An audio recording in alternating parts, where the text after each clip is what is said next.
저에게 영향을 주신 목사님들이 여러분들이 계시지만 크게 두 방향이 있습니다.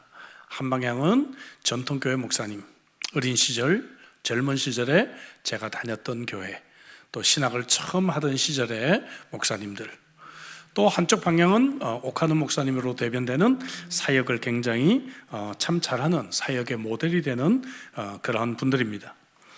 전통교회 목사님들은 늘 저에게 조심할 것을 말씀해 주셨어요. 앞으로 목회자가 되면 조심해야 돼, 조심해야 돼, 늘 조심해야 돼.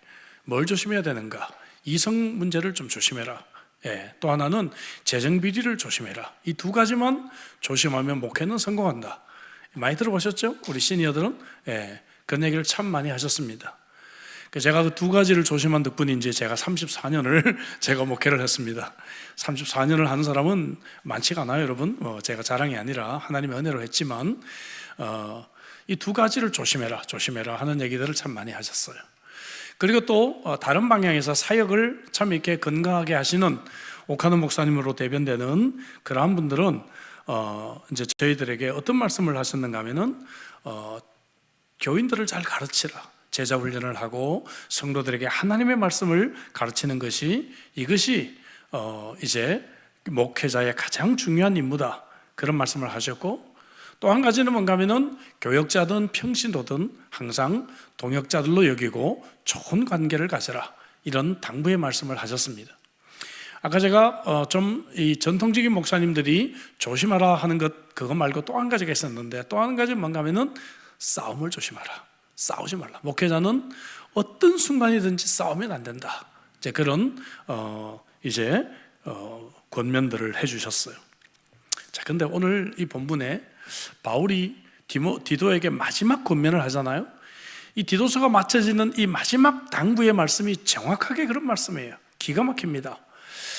다시 말해서 디도에게 조심해야 될 것들을 두 가지 얘기하고, 또 한 가지는 마지막 권면으로 이제 두 가지를 이야기하고 있다 하는 것을 보게 됩니다. 자, 이것을 통해서 디도서를 마무리 짓고 있어요. 그래서 오늘 본문은 디도서의 마지막 부분입니다. 지난 시간에 우리는 디도서 3장 1절부터 8절 말씀을 다루면서 어떻게 그리스도인들이 세상과의 관계를 잘 할 수 있을 것인가, 그리고 우리가 이렇게 세상과 관계를 잘 해야 되는 이유는 뭔가, 그래서 우리가 구원을 받았기 때문에, 그래서 구원에 대해서 가르치고 있는 그러한 아주 황금적인 말씀들을 지난 우리 디도서 강해를 통해서 우리가 살펴보았습니다. 자, 이제 디도서가 1장에서는 교회 내에서의 관계에 대해서 말씀을 했고요. 그 다음에 이제 2장에서는 가정에서 어떤 관계를 가져야 되는가 한 말씀을 했고, 3장 앞부분에서 이제 세상과의 관계에 대해서 말씀을 했습니다. 그래서 여러분 기억하십니까? 디도서의 전체적인 제목을 총체적 그리스도인의 삶이다. 자, 이렇게 잡았죠. 그래서 교회에서, 가정에서, 세상에서, 그리고 디도서 마지막은 다시 교회로 돌아옵니다. 그래서 교회를 가지고 이 결론을 짓고 있다 하는 것을 보게 됩니다. 오늘 야고보, 베드로, 사랑방, 헌신예배입니다. 우리 교회에서 아버지들이죠. 70세 이상의 우리 형제님들, 제게는 형님과 같은 그러한 분들이십니다. 우리 교회에서 가장 시니어 분들이십니다. 바울이 죽음 직전에 이 젊은 사역자들에게 마지막 당부하는 이 모습과 같이 저는 우리 헌신예배 드리는 우리 사랑방, 우리 귀한 집사님들이 이러한 훌륭한 멘토가 되기를 간절히 바라는 마음으로 함께 이 말씀을 좀 생각해 보려고 합니다. 먼저 주의할 사항, 첫 번째는 주의할 사항입니다. 마지막 당부 첫 번째 주의할 사항은 두 가지인데, 먼저 헛된 변론을 피하라, 이렇게 우리들에게 말하고 있습니다. 9절 볼까요? 자, 같이 읽습니다. 다 같이. 그러나 어리석은 변론과 족보 이야기와 분쟁과 율법에 대한 다툼은 피하라. 이것은 무익한 것이요 헛된 것이니라 했습니다. 자, 이게 먼저 이 네 가지를 피하라고 했는데, 첫째는 어리석은 변론. 어리석은 변론을 피하라는 것이죠. 과거 이 중세시대 때 신학자들이요, 교회 지붕 위에 마귀의 숫자가, 귀신의 숫자가 몇이나 했을까, 이거 가지고 신학자들이 논쟁을 벌이다가 서로 싸우고 갈라지고 했습니다. 삼위일체론을 어떤 자매가 이야기하다가 서로 견해가 틀려가지고요, 한 방을 쓰는데도 불구하고 방에 금을 걷고 죽을 때까지 이 자매가 독신으로 살았는데 죽을 때까지 이 산을 건너가지 않고 그렇게 살았다 그래요. 아니, 세상에 그리스도인들이 이렇단 말이죠. 네? 여러분, 우리가 정말 쓸데없는 이 논쟁 때문에 참으로 우리의 관계가 깨어지게 되고 교회가 깨어지게 되고 이런 경우들을 참 많이 봅니다. 예전에 말씀드렸지만 미국의 어느 이민교회는 온 성도들이 힘을 합쳐서 건축을 이렇게 아름답게 잘 해냈어요. 너무 멋진 역사를 이뤘는데 건축 다 하고 난 뒤에 커튼 색깔을 무슨 색깔로 할 것인가 놓고 재직회를 하다가 그만 마음이 상해서 교회가 둘로 갈라졌습니다. 여러분, 커튼 색깔이 본질입니까? 예? 아니, 블루로 하면 어떻고 보라로 하면 어떻고 하늘색으로 하면 어때요? 그런데 이런 것들 때문에 우리가 싸운다는 것이죠. 참으로 많은 경우 우리 인간관계가 이런 쓸데없는 논쟁 때문에 서로 가족이 깨어지게 되고 친구 사이가 틀어지게 되고 교우들이 서로 헤어지게 되는 것을 우리가 보게 되고 교회를 떠나게 되는 경우들을 보게 된다는 것이죠. 그래서 당부합니다. 쓸데없는 논쟁을 피하라는 것입니다. 두 번째부터 네 번째까지는 연결이 됐어요. 자, 족보 이야기와 분쟁과 율법. 자, 이거는요, 분명히 바울이 이 말을 할 때는 유대인들을 마음에 품고 한 얘기입니다. 왜냐하면 이건 특히 유대인들의 문제였거든요. 기득권을 가졌던, 그죠? 예수님은 우리나라에서 태어났어. 원래 기독교도 유대교에서 왔던 거야. 그러니까 그래도 우리가 족보하고 율법 이런 건 중요해. 이런 것들을 강조했던 유대인들을 마음에 두고 바울이 이런 얘기를 했습니다. 디모데전서 1장에서 바울은 이 부분을 이미 가르쳤어요. 1장 4절을 볼까요? 신하와 끝없는 족보에 몰두하지 말게 하려 함이라. 이런 것은 믿음 안에 있는 하나님의 경륜을 이름보다 도리어 변론을 내는 것이다 했어요. 이런 것들 때문에 자꾸 싸운다는 거예요. 예? 물론 족보라든지 신화, 율법, 또 이어지는 6절 7절을 볼까요?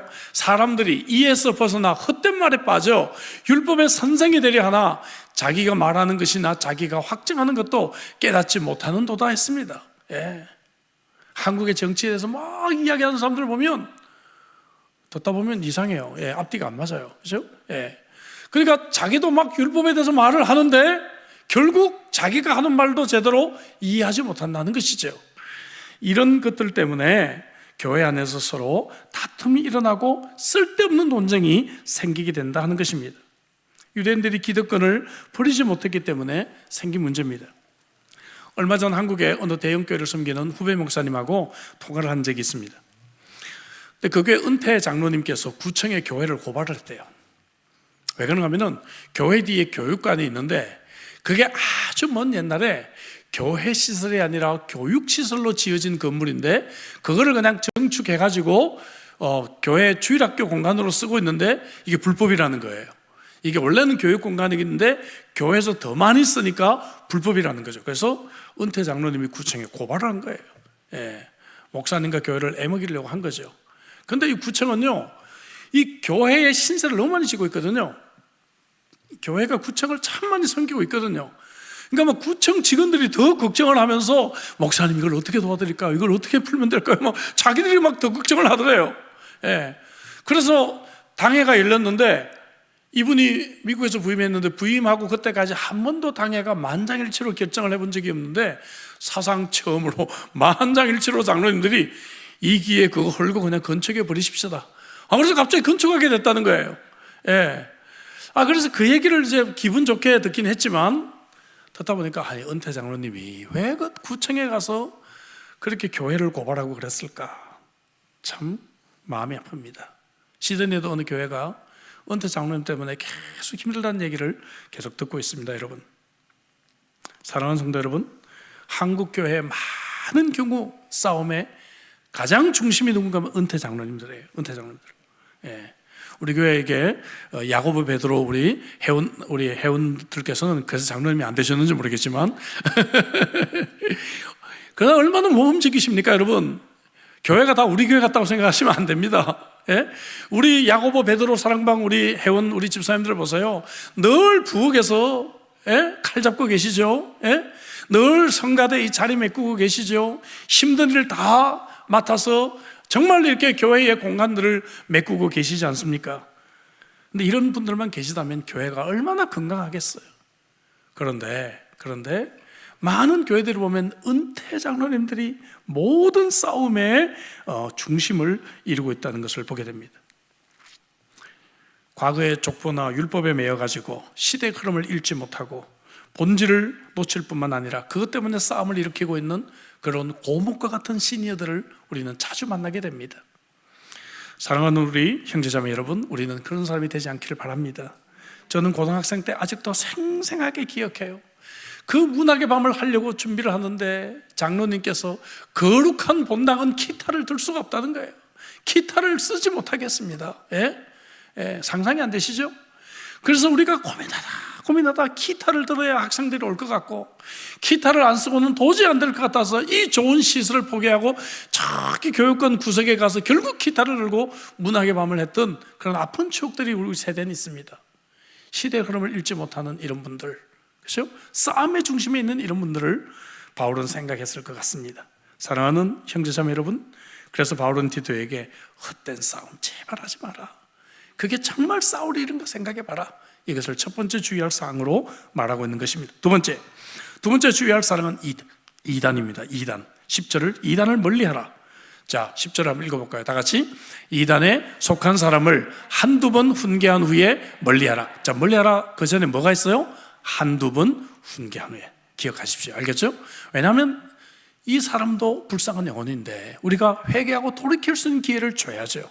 그러니까 이단이라고 무조건 배척하지 말고 한두 번 정도 정말 그들이 돌이킬 수 있는 기회를 주고, 그래도 안 되면 이 사람은 11절에 이라는 사람은 어떤 사람이라고요? 내가 아는 바와 같이 부패하여 스스로 정죄한 자로서 죄를 짓기 때문에 그때는 멀리해라, 이렇게 가르치고 있다 그 말이죠. 제가 이번에 오신 목사님이 신학대학원 이제 입학 동기다 말씀드렸잖아요. 제가 87년도에 신학대학원 1학년 다니고 있을 때인데 전도사로 섬기고 있을 때입니다. 근데 집에 있는데 어느 날 월요일이었는데요. 그날 학교를 안 가는 날이죠. 근데 이제 어떤 분들이 뭐 이렇게 성경 공부를 같이 하자 그러면서 이렇게 두 분이 찾아왔어요, 집에. 딱 보니까 벌써 여호와 증인 냄새가 딱 납니다. 여러분 딱 느낄 수가 있잖아요. 그래서 이제 조용히 이제 가라고, 저희는 교회를 다니니까 다른 데 가서 복음을 전하십시오 했는데, 이분들이 포기를 안 해요. 뭐 이렇게 제가 보니까 좀 젊고 좀 그러니까 이 젊은 양반 하나 전도하자 싶었는지 몰라도 그 성경의 질문들을 자꾸 하는 거예요. 그 부분들은 어떻게 생각하십니까? 교회를 다니시면 이건 아실 거 아닙니까?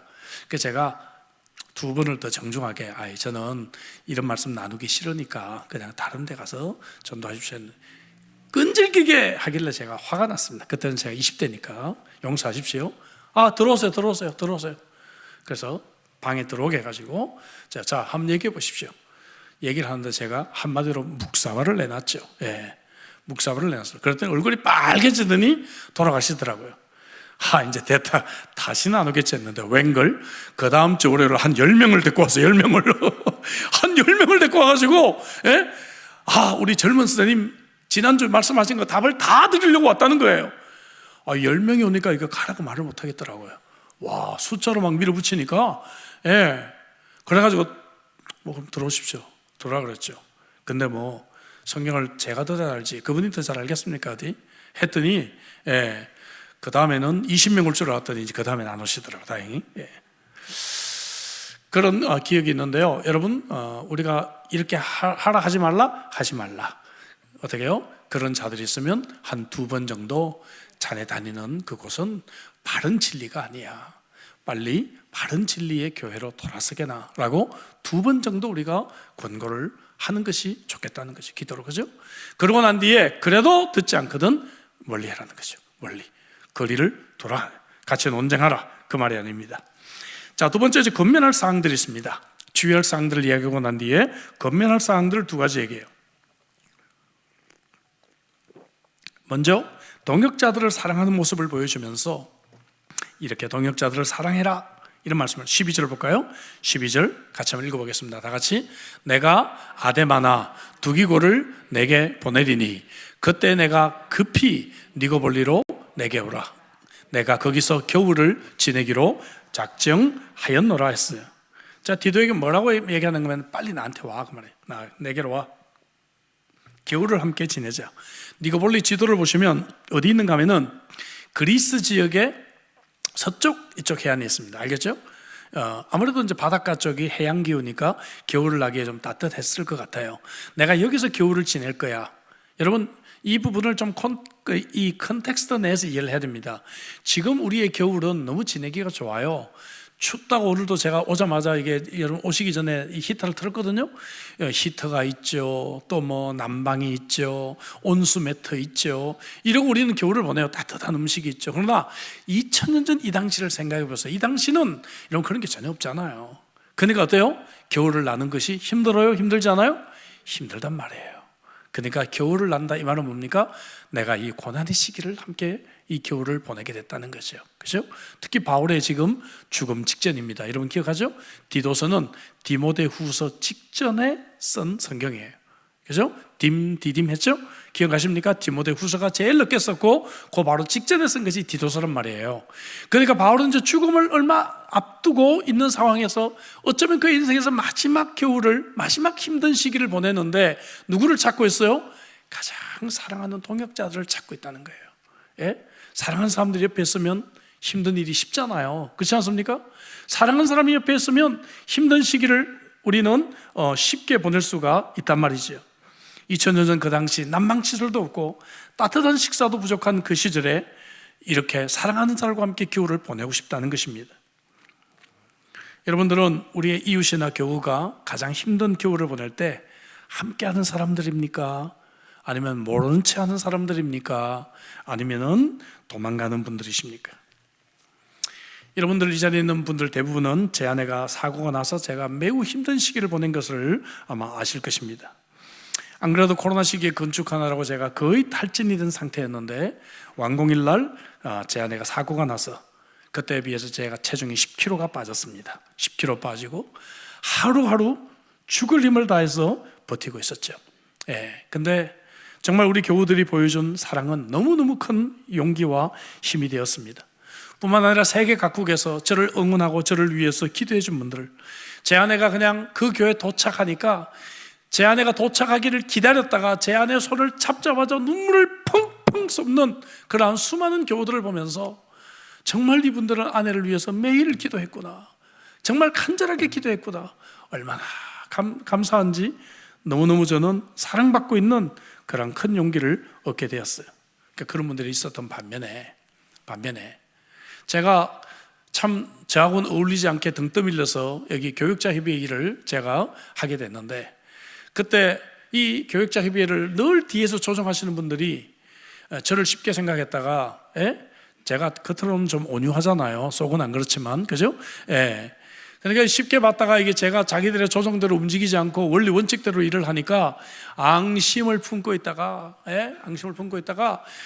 이제 바로 그때 자기들이 드디어 실권을 차지한 그날에 제 아내 이 중환자실에서 오늘 내일 하는 그 상황에 모여가지고 총회를 하면서 저를 자격정지를 만들어 놨더라고요. 자격정지를. 작년에 새로운 임원들이 저를 만나서 깊이 사과를 하고 시교협 이름으로 저에게 용서를 구했습니다. 당연히 제가 용서하고 사과를 받고 했죠. 그분들은 사실 아무 상관이 없는 분들이에요. 단지 이제 교육자협의회가 그런 일을 저질렀기 때문에 제게 사과를 했을 뿐이죠. 근데 세상에 그런 분들도 있어요. 그죠? 동역자가 죽을 힘을 다해서 버티고 있는 시기에 그런 일을 한 사람도 있더라 하는 것이죠.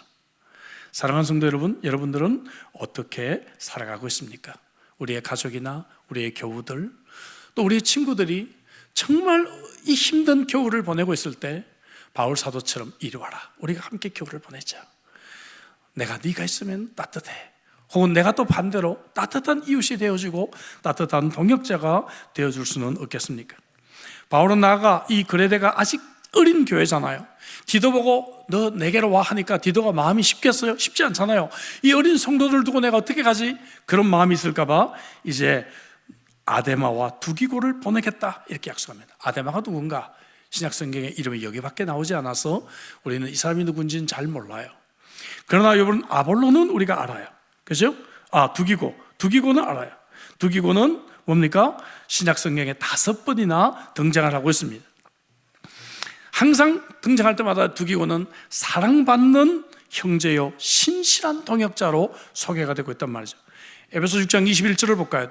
나의 사정 곧 내가 무엇을 하는지 너희에게도 알리리 하노니 사랑을 받은 형제요 주 안에서 진실한 일꾼인 두기고가 모든 일을 너희에게 알리리라 이렇게 말하고 있죠. 두기고를 이렇게 소개합니다. 골로새 4장 7절 8절도 두기고가 내 사정을 다 너희에게 알려주리니 그는 사랑받는 형제요 신실한 일꾼이요 주 안에서 함께 종이 된 자다. 내가 그를 특별히 너희에게 보내는 것은 너희로 우리 사정을 알게 하고 너희 마음을 위로하게 하려 함이라 이렇게 말하고 있습니다. 그러니까 두기고 생각하면 어떤 분들은 성경 봉독하다가 무기고로 읽는데 우리 유 집사님은 두기고로 잘 읽으셨어 오늘, 그죠? 이 두기고 생각하면 항상 신실한 일꾼, 사랑받는 형제. 와, 그렇지 않습니까? 우리 야고보 베드로 사랑방의 우보영 집사님 그러면 어때요? 신실한 형제, 사랑받는 일꾼. 와, 얼마나 멋집니까? 그죠? 참 이런 분들이 되면 참 좋겠다는 거예요. 이게 시니어가 걸어가야 될 길이 아닌가 저는 그렇게 생각을 해봅니다. 후에 바울은 두기고를요 에베소로 보내면서 또 거기에서 사역하던 디모데를 자기에게 오게 해요. 디모데후서 4장 9절을 볼까요? 4장 9절 12절 너는 어서 속히 내게로, 디모데에게 하는 말이거든. 12절 보면은 두기고는 에베소로 보내었노라. 자, 누군가가 목회자가 필요하니까 두기고를 또 나중에 에베소로 보내고 디모데를 또 옆에 오게 합니다. 다시 말씀드리지만 바울은 생애 마지막 겨울을 보내면서 이 마지막 겨울을 자기가 가장 사랑하고 가장 아끼는 디모데와 여러분 디도와 같은 동역자들과 보내기를 원했다는 거예요. 그래서 누가 필요해요? 대타가 필요한 거예요. 대타가. 그렇죠? 대타가 누구예요? 두기고. 두기고는 항상 대타로 셈을 받아요. 와, 근데 두기고가 이런 생각할 수 있잖아요. 아이씨, 누구는 뭐 말이야 바울 사도가 옆에 끼고 살고 나는 뭘 이렇게 뭘 대타나 나는 사역을 해야 돼? 이런 생각할 수 있잖아요. 근데 두기고가 이런 역할을 감사함으로 잘 감당했던 것 같아요. 그러니까 바울이 신실한 일꾼이요 사랑받는 형제라는 말을 하는 거예요. 여러분, 이 대타가 얼마나 소중합니까? 얼마나 소중합니까? 여러분, 저는 야구를 좋아합니다. 어린 시절에 야구도 했고요. 야구 감독들이 늘 하는 얘기가 뭡니까? 페넌트 시리즈, 페넌트 레이스 6개월 동안 야구를 하려면 주전 멤버 가지고는 불가능해요. 반드시 이 벤치 워머들이 누군가 이 스쿼트가 강해야지만 이 우승을 차지할 수 있다고 이야기를 합니다. 여러분, 주전 선수만 필요한 것이 아닙니다. 항상 대타가 필요하고 항상 이 substitute들이 필요한 거예요. 그런데 이제는 우리가 나이가 들어서 조금 이 주전의 자리를 젊은 사람들에게 물려줬지만 여전히 아직 쓸모가 있는 나이, 여전히 경험이 있는 나이, 그런 시니어들이 대타로 늘 교회 안에서 자리 잡고 있어서 교회의 가려운 부분들을 메꿔줄 수 있다면 그런 분들이 바로 두기고가 아닐까요? 이런 분들을 생각할 때 바울은 두기고 맞아, 두기고 미안해, 늘 대타만 시켜서. 하지만 디모데와 디도를 내가 좀 아끼고 사랑했어, 미안해. 하지만 두기고 당신이 없었으면 이 사역을 할 수가 없었어 라고 이렇게 두기고를 칭찬하지 않았을까, 그런 생각을 합니다. 오래전에 제가 한번 여러분에 말씀드린 적이 있는데요, 제가 10여 년 전에 일본 삿포로에 포럼이 있어서 간 적이 있습니다. 여기서 한국 가서 또 2시간 있다가 비행기를 갈아타고 삿포로까지 가서 공항에 내려서 짐을 찾아가지고 또 호텔까지 가니까 밤 한 11시 반, 12시가 거의 된 시간이에요. 너무 피곤하더라고요. 피곤해서 딱 그 택시 문이 딱 열리는데 70대 중후반의 신사 한 분이 넥타이를 탁 하고 단정한 옷을 입고 류산장 데스까? 탁 인사를 하는데 나도 모르게 하이 소데스 했는데 그 다음 일본 말은 잘 모르잖아요, 잘, 그죠? 그랬더니 바로 눈치껏 영어로 Dr. Yu, I was waiting for you. 딱 영어가 나오더라고요. 너무 멋지더라고요. 그래서 제가 이제 그때 너무 피곤해서 그 다음날 저녁에 가니까 또 있더라고요. 또 가서 이분은 이런 거 할 사람이 아닌데 싶어가지고 제가 이제 잠깐 시간을 내서 얘기를 좀 했습니다.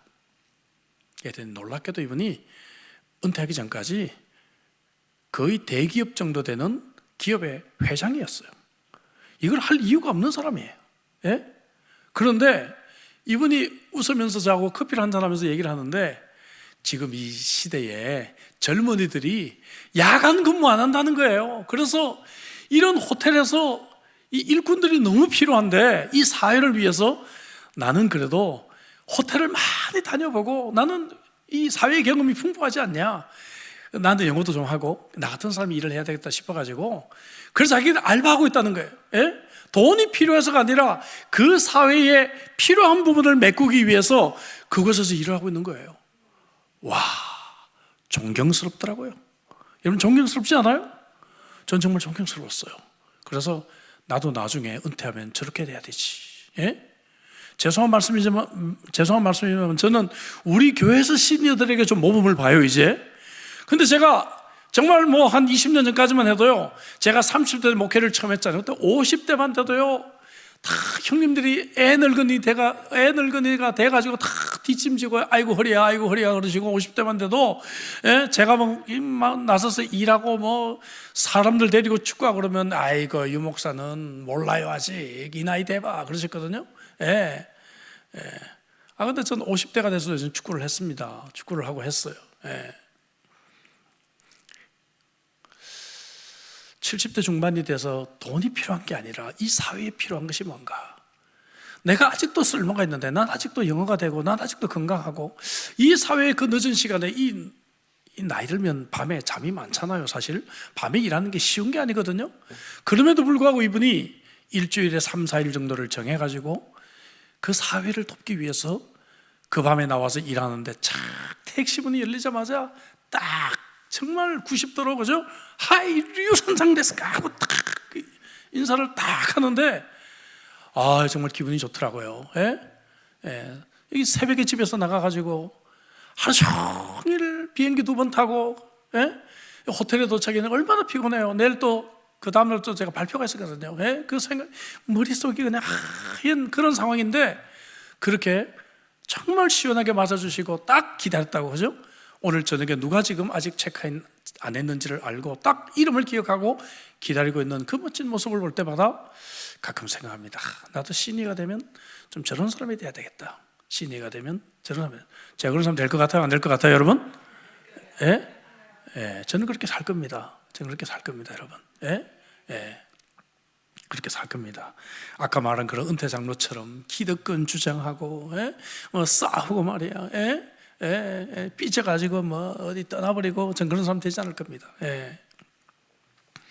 두기고가 바로 그런 사람이었어요. 그렇죠? 그렇게 생각할 수 있어요. 나는 왜 항상 대타지? 나는 왜 이리 갔다 저리 갔다가 나는 왜 항상 대타지? 그렇게 생각할 수 있단 말이죠. 그럼에도 불구하고 두기고는 그 일을 감사하는 마음으로 잘했다고 말이죠. 내가 이렇게 수고해도 왜 바울 사도는 내 수고를 알아주지 않는 거야? 왜 목사님은 맨날 이 젊은 사람들만 끼고 노는 거야? 그런 생각할 수도 있지 않냐는 것이죠. 마르다 신드롬 아시죠? 예수님은 왜 말이야 옆에서 알랑방귀 끼는 저 마르다만 보고 해웃고, 부엌에서 이렇게 나는 수고하고 말이야 자기 입으로 들어가는 건 내가 다 이거 양파 까고 다 했는데 왜 그거는 몰라주는 거야? 라고 생각했던 이 마르다의 신드롬을 갖지 않았던 이라는 사람이 두기고였다 그 말이죠. 사랑하는 성도 여러분, 뒷방 늙은이면 어때요? 그렇죠? 몸엔 어때요? 자식들이 안 알아주면 어때요? 하나님이 알아주시면 되죠. 하나님이 알아주시면 되지. 그렇죠? 그리고 이 나이에 내가 일할 수 있다는 게 감사하지. 일할 수 있다는 게 감사하지. 우리 교회 성가대는 오디션도 안 봐요. 하겠다면 다 시켜드려요. 우리 교회는. 얼마나 감사합니까? 그죠? 내가 할 수만 있다면 얼마나 감사한 일인가. 13절도 볼까요? 율법교사 세나와 및 아볼로를 급히 먼저 보내어 그들로 부족함이 없게 하고. 자, 이 말은 무슨 말인가? 율법교사 세나와 아볼로. 세나도 역시 성경에 여기밖에 안 나와요. 누군지 몰라요. 아볼로는 우리가 압니다. 그죠? 아볼로는 원래 알렉산드리아 태생입니다. 이집트를 가보시면 이제 나이로에서 한 1시간 반 정도 해안으로 이제 차를 타고 가면 알렉산드리아라는 도시가 있어요. 저도 그 도시를 가봤는데요. 그 도시 가면 세계 최대 도서관도 있고요. 좀 이렇게 토킹 포인트가 많이 있는 그러한 도시입니다. 우리가 아는 마가복음을 쓴 마가가 그곳에서 이제 복음을 전하고 순교했어요. 그래서 가면 그 도서관 앞에 마가 순교탑이 멋지게 있습니다. 이제 핸드폰 첫 화면은 이 마가 순교탑입니다. 예, 그때를 제가 기억하고 제가 찍은 사진이에요. 그곳에서 늘 제가 마음속에 그리고 있어요. 근데 바로 그곳 출생이에요. 그곳에서 태생했는데 고린도 교회에서 티칭에 센세이션을 불러일으켰던 사람이에요. 성경의 지식이 뛰어났어요. 그래서 이 아볼로는 고린도전서를 읽을 때만 꼭 나오는 사람이죠. 자, 그래서 세나와 아볼로를 이제 바울이 바로 이 디도서를 들려서 보냈던 것 같아요. 알겠죠? 디도서를 들려서 지금 그레데 보냈단 말이에요. 지금 그곳에 있어요, 없어요? 있단 말이죠, 그죠? 그러니까 이 사람들을 급히 먼저 보내라. 네가 떠나기 전에 이 사람들을 급히 먼저 보내라. 이 사람들은 또 어딘가 쓸 데가 있겠죠. 이 사람들은 편지 심부름꾼으로 간 거예요.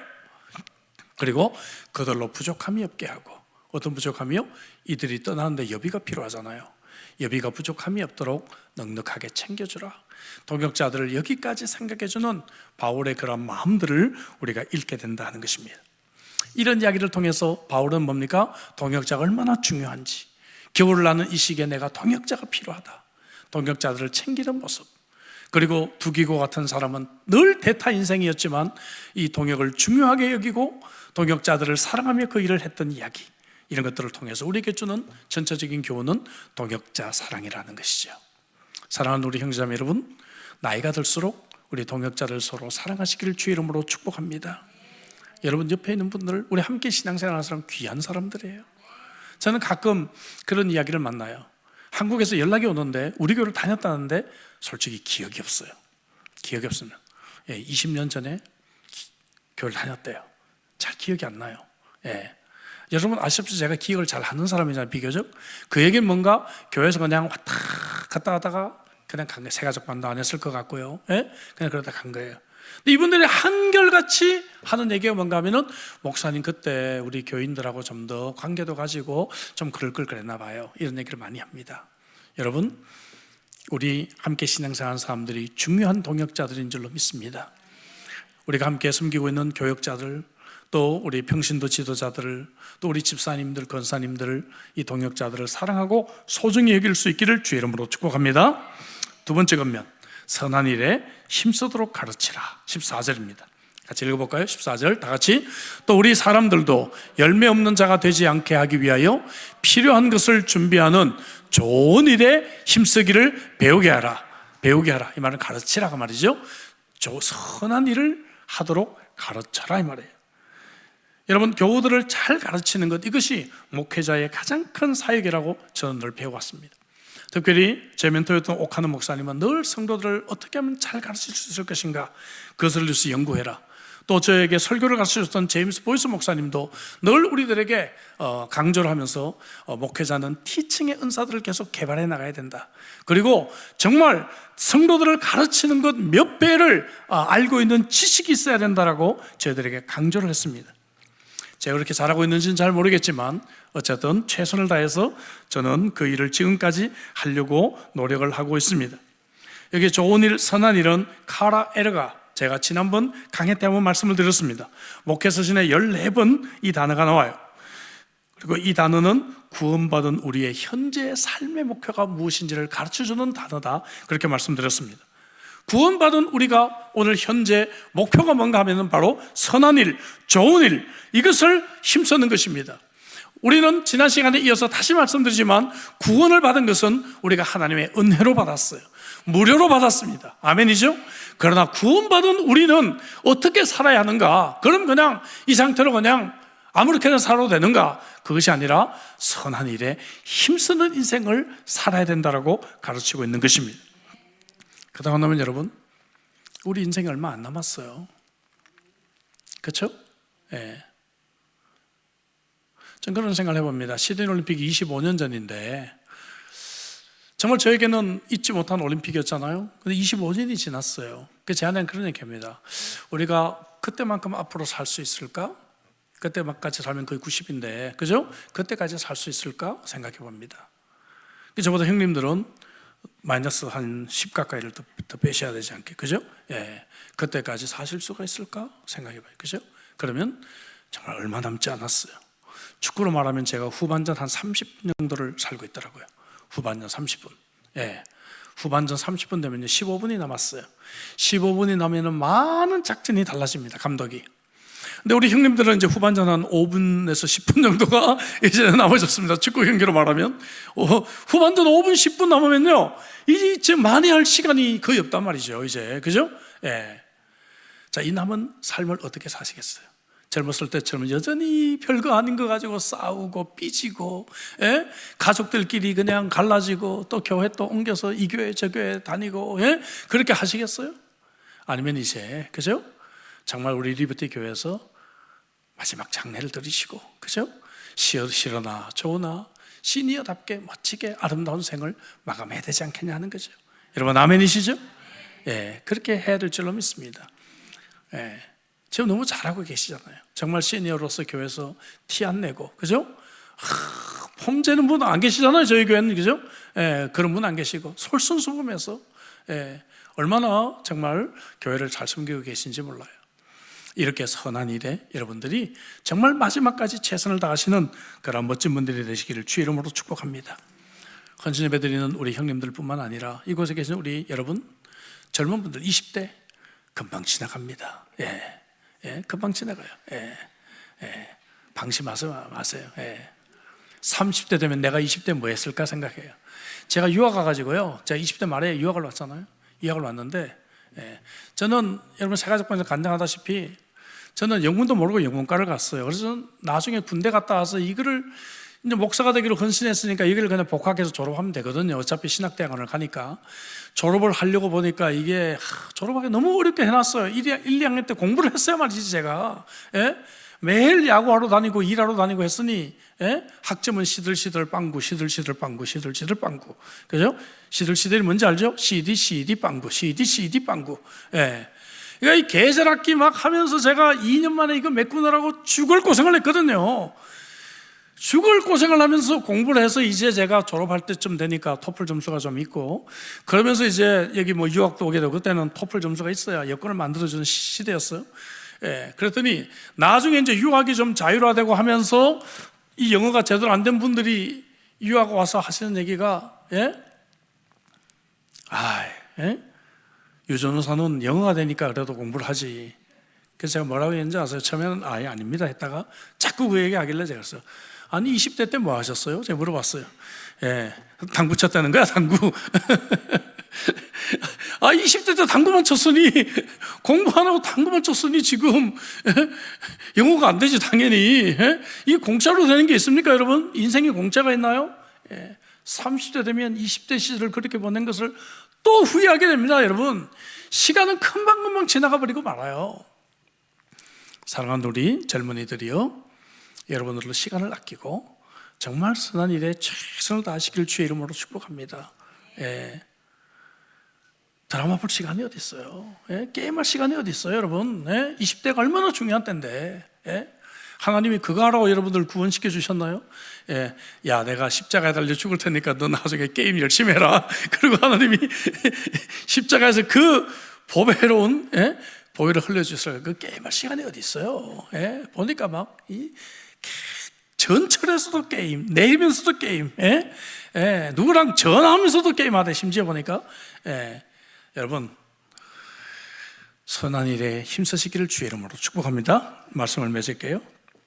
이게 정말 마지막입니다. 한 구절 15절만 남았죠? 이렇게 여러 사람들을 응답하고 난 뒤에 이 사람들을 하나로 묶는 비결을 말해요. 그건 뭔가 믿음입니다. 15절 볼까요? 나와 함께 있는 자가 다 내게 문안하니 믿음 안에서, 무엇 안에서? 믿음 안에서 우리를 사랑하는 자들에게 너도 문안하라. 우리가 이렇게 다양한 사람들을 많이 얘기했지만 우리를 하나로 묶고 있는 것은 무엇이다? 믿음이다. 그렇게 말하고 있는 것이죠. 그리고 난 뒤에 다른 성경과 마찬가지로 바울은 15절 마지막 부분에 무엇으로 마무리합니까? 은혜, 그죠? 은혜가 너희 무리에게 있을지어다. 자, 여러분 여기 한글 성경을 보면요, 은혜 앞에 동그라미가 있겠어요. 동그라미, 그죠? 동그라미가 있어요. 이건 뭔가 하나 문단을 바꾸는 거죠, 그죠? 아시죠? 문단을 바꿔. 왜 문단을 바꾸는가? 한 구절인데 이게 뭔가 하면은 여기까지는 누가 대피를 한 거예요. 대신 쓴 거예요, 바울이 말하면. 근데 바울 서신의 대부분이 누군가가 대피를 했거든요. 근데 마지막에 바울이 이제 붓을 빼앗는 거예요. 붓 이리죠 하고 난 뒤에 은혜가 너희 무리에게 있을지를 바울이 직접 쓴 거예요. 이제 바울이 은혜가 너희 무리에게 있을지어다 하고 서명 대신에 바로 이 인사를 하면서 바울이 이 디도서를 마무리 짓고 있는 것입니다. 저도 오늘 이 디도서 강의를 믿음과 은혜로 마무리 짓고 싶습니다. 사랑하는 성도 여러분, 교회 공동체를 특징 짓는 요소는 두 가지입니다. 하나는 믿음이고 하나는 은혜라고 저는 믿어요. 그렇죠? 우리는 믿음의 공동체입니다. 아멘이죠? 우리는 믿음으로 하나 되어야 됩니다. 아멘이시죠? 또 한편에 우리는 은혜가 넘치는 공동체예요. 예? 교회 안에서는 다 감싸주고 이해하고 사랑이 있는 공동체가 당연히 돼야 되겠죠. 믿음만 강조하다가 은혜가 없는 공동체가 되기 쉽고, 은혜만 강조하다가 이단에 빠지고 잘못된 믿음으로 빠질 수가 있어요. 그래서 믿음과 은혜는 늘 이 두 가지가 균형을 이루는 교회 공동체의 가장 기둥과 같은 것이다 하는 것이요. 동시에 우리 그리스도인들도 늘 은혜와 믿음이 균형을 이룬 사람이 되야 될 줄로 믿습니다. 오늘 헌신 예배를 드리는 우리 야고보, 베드로, 사랑방 우리 회원 여러분들 생각하면 믿음의 사람, 은혜의 사람, 이렇게 사람들에게 알려지기를 바라겠고요. 오늘 함께 예배드리는 저와 여러분들이 믿음과 은혜라고 하는 이 두 가지 기둥 위에서 살아가시는 복된 여러분들 되시기를 주 이름으로 축복합니다. 기도합시다.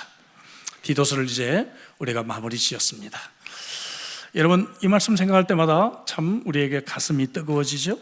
헛된 변론을 피하라 했는데 우리가 왜 별거 아닌 것 때문에 자꾸 목숨 걸고 싸워요? 왜 자꾸 삐져요? 우리 그럴 필요 없잖아요. 우리 이제 이 나이 돼가지고 이해 못할 게 없잖아요. 그렇지 않습니까? 수용 못할 것도 없고 아직도 그 나를 좀 내려놓지 못해서 좀 그렇게 있는 분들이 계시는데, 여러분, 나를 좀 내려놓고 이제 우리가 헛된 변론을 피하고, 그리고 이단을 멀리하고 동역자들을 사랑하고 두기고처럼 대타에 살 기회를 주신 것도 너무너무 감사하는 마음으로 살아가십시다. 선한 일에 힘쓰도록 우리가 남은 인생을 살아가십시다. 믿음과 은혜의 조화를 이룬 인생 되십시다. 주신 말씀 가지고 우리 한번 통성으로 기도하겠습니다. 좋으신 주님 감사합니다.